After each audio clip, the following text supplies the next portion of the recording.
আসসালামু আলাইকুম viewers, welcome to my channel. কেমন আছেন আপনারা সবাই? দেশে এবং দেশের বাইরে যে যেখান থেকে আমার এই ভিডিওটা দেখছেন না কেন, সবাইকে জানাচ্ছি সাজিয়াস ব্লগ চ্যানেলে স্বাগতম। তো ভিউয়ার্স, আমরা ফোড়নে ঝোল করব, সেই জন্য জিরাটা একটু টেলে নিলাম কাঠগুলোতে। এখন কড়াইতে সাদা সয়াবিন তেল দিয়ে দিলাম ভিউয়ার্স। দেখুন, আমরা পাঙ্গাস মাছ নিয়েছি। এখানে পাঙ্গাস মাছটা আমরা হলুদ এবং লবণ দিয়ে মাখিয়ে রেখেছিলাম। এখন তেলে ভেজে নিচ্ছি। একদম কড়াকড়ি ভাজি করব না, মোটামুটি একটু হালকা ধরনের ভাজি করব।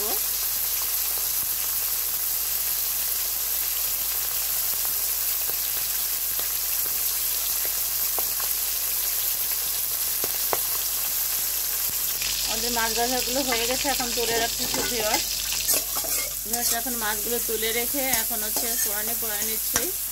এটা পেঁয়াজ কুচি দিয়ে নিলাম আর রসুন কুচি। এটা ভেজে বেরেস্তার মতন যখন হবে তখন নামিয়ে রাখবো। আদা কুচি দিয়েছি, ওর সাথে আদা কুচিও দিয়েছি, সাথে 4-5টা শুকনো মরিচও দিয়ে নিলাম। ভেজে নামিয়ে রাখবো। এখন তেলের মধ্যে আমরা আলুগুলো দিয়ে দিলাম।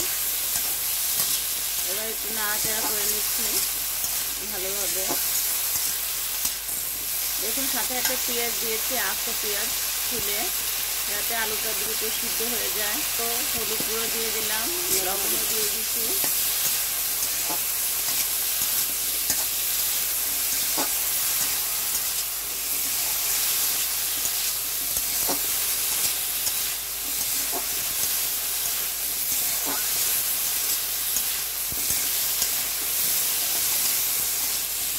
আলুটা সিদ্ধ হওয়ার জন্য পরিমাণ মতন একটু পানি দিয়ে দিলাম, আবার একটু ঢেকে দিচ্ছি। আর ভিউয়ার্স, আমরা এখন কাঁচামরিচ কুচি দিয়ে দিলাম আর কয়েকটা তেজপাতা দিয়ে দিলাম। এবার আবার একটু নাড়াচাড়া করে নিচ্ছি, আবার একটু ঢেকে দেব। ভিউয়ার্স, দেখুন, আমরা ঝোলের পানি দিয়ে দিচ্ছি। এখন মাছগুলো দিয়ে দিয়েছি পরিমাণ মতো, যে মাছগুলো ভেজে নিয়েছিলাম পরিমাণ মতন পানি দিয়ে দিচ্ছে। এখন ভেন্ডি দিয়ে দেবো, বা যেটাকে ঢেঁড়স বলে। প্রথমে আলুটা আমরা সিদ্ধ করে নিয়েছিলাম, এখন ঢেঁড়স বা যেটা ভেন্ডি বলি আমরা, এটা দিয়ে নিলাম। এভাবে বাসায় বসে একবার হলে ট্রাই করবেন, আর খেতে কেমন লাগে অবশ্যই কমেন্ট বক্সে গিয়ে কমেন্ট করে জানাতে কিন্তু একদমই ভুল করবেন না। এখন পেঁয়াজ থকবক করছে।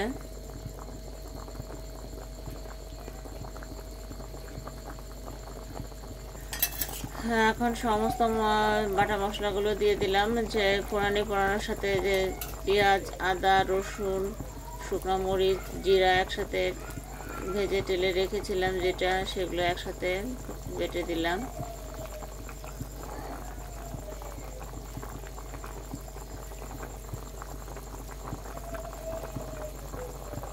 এই ঝোলটা কিন্তু খেতে অত্যন্ত মারাত্মক হয়। আমার মায়ের রান্না করতেছেন, উনি চমৎকার রান্না করতে পারেন।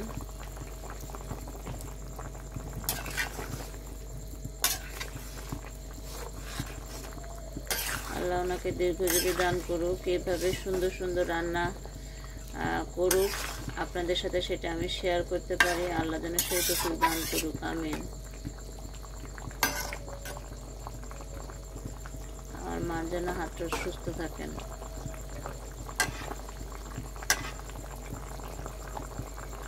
আমাদের ঝোলটা হয়ে গিয়েছে, আমরা একটু ঢেকে দিয়ে নামিয়ে ফেলবো। তো সার্ভিং বলে সার্ভ করে আপনাদের সামনে হাজির হচ্ছে। তো দেখুন ভিউয়ার্স, আমাদের ঝোলটা হয়ে গিয়েছে, মাশাআল্লাহ অনেক সুন্দর একটা কালার এসেছে। আর আমি একটা ভেন্ডি এবং একটু আলুও খেয়ে দেখেছি, খুবই সুস্বাদু হয়েছে। আমার ভিডিওটা যদি আপনাদের কারো কাছে একটুও ভালো লেগে থাকে, অবশ্যই প্লিজ প্লিজ প্লিজ সাবস্ক্রাইব করবেন এবং পাশে থাকা বেল বাটনটি প্রেস করে রাখবেন, এবং বন্ধুদের মাঝে প্রচুর প্রচুর শেয়ার করে দেবেন, আর লাইক দিয়ে ভিডিওটা দেখা শুরু করবেন। আর অবশ্যই একসহ ভিডিওটা দেখবেন। আমি আপনাদের পাশে আছি ইনশাআল্লাহ, আপনারা আমার পাশে থাকবেন। আর যেই ভিডিওটা দেখবেন না কেন, অবশ্যই ফুলফিল ভিডিওটা দেখবেন, টেনে টেনে কেউ দেখবেন না, আর স্প্যাম কমেন্ট করবেন না। তো সেই পর্যন্ত সবাই ভালো থাকুন, সুস্থ থাকুন, নিরাপদে থাকুন এবং সাজিয়াস ব্লগ চ্যানেলের সঙ্গে থাকুন। আল্লাহ হাফেজ।